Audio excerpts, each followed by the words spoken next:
1 year from now, voters will decide whether to grant President Donald Trump a second term in office, an election that will be a referendum on Trump's vision for America's culture and role in the world.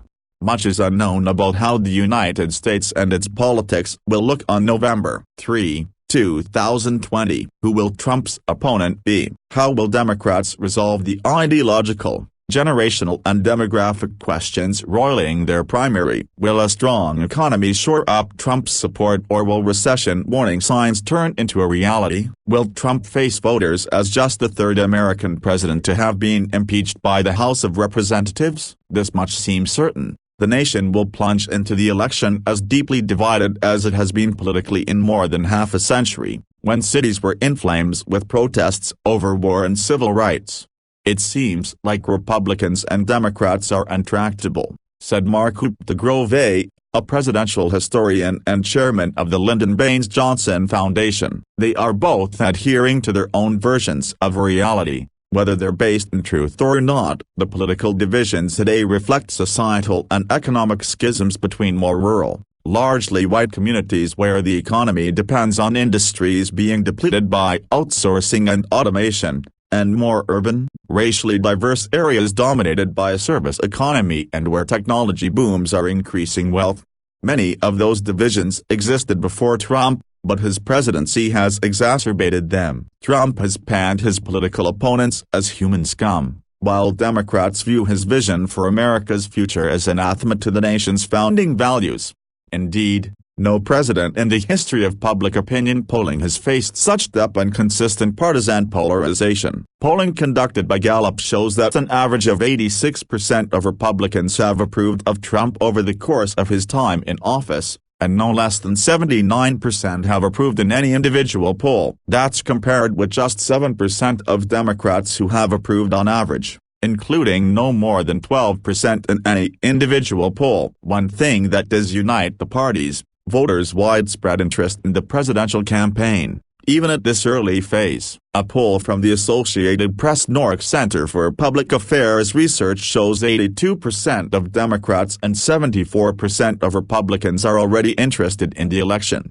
To win, Trump's campaign needs to recreate the enthusiasm among his core supporters, a task that isn't always easy for an incumbent burdened with a 4-year record in office. But Trump is already leaning hard into the strict immigration policies that enlivened his supporters in 2016, while trying to convince more skeptical Republicans that Democrats are moving so far left as to be outside of the mainstream.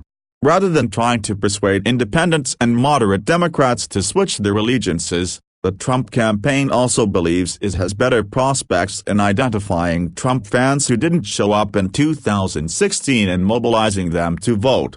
Trump's case for re-election may hinge on the state of the economy, which continues to grow. The unemployment rate is also near a 5-decade low of 3.6%, and the stock market keeps reaching new highs. At the end of the day, people care about their pocketbooks and how they're doing, and I think he can clearly point to life being better off, said Jason Chaffetz, a former Republican congressman from Utah. But he added, any precipitous drop would hurt the president. A full picture of the economy does hold some warning signs for Trump at the 1-year mark to Election Day. The president delivered a massive tax cut in 2017. Yet it lacked a rocket-like thrust to push growth above the 3% that Trump promised. Job growth has been solid, yet parts of the industrial Midwest this year have shed the factory jobs that he promised to create. Consumers are helped by the slight inflation and low interest rates, but housing costs and student debt have sabotaged some Americans' hopes for middle-class prosperity. The China trade war inflamed by Trump has shown to his voters his willingness to fight for them, yet it has led to a decline in the type of business investment that fuels growth.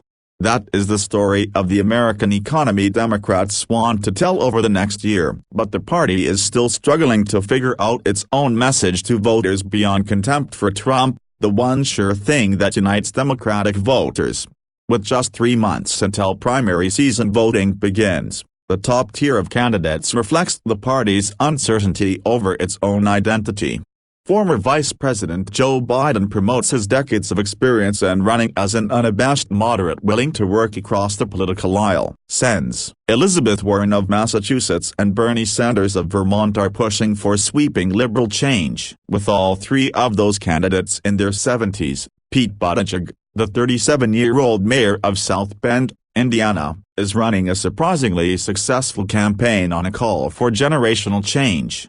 "I didn't just come here to end the era of Donald Trump, I am here to launch the era that must come next," Buttigieg said Friday during a Democratic Party dinner in Iowa. The biggest known unknown for both parties may be how the ongoing impeachment proceedings will be viewed by Americans 1 year from now. Testimony from a litany of administration officials has validated an anonymous whistleblower complaint that raised concerns about Trump's dealings with Ukraine. A rough transcript that the White House itself released showed Trump asked Ukraine's president to look into baseless corruption allegations against Biden and his son Hunter. But like the broader contours of American politics, the impeachment proceedings are so far breaking along partisan lines. A vote last week on the rules for the impeachment process passed with support from all but 2 Democrats. Every Republican voted number. Those numbers would still put Democrats in position to impeach Trump in the House, though acquittal in the Republican-controlled Senate looks all but certain. Still, it would leave Trump as the first president facing re-election after impeachment. De Grove, the presidential historian, said the question a year from now will be whether that matters. If not, what will matter to the American people as a whole? He asked. Is there anything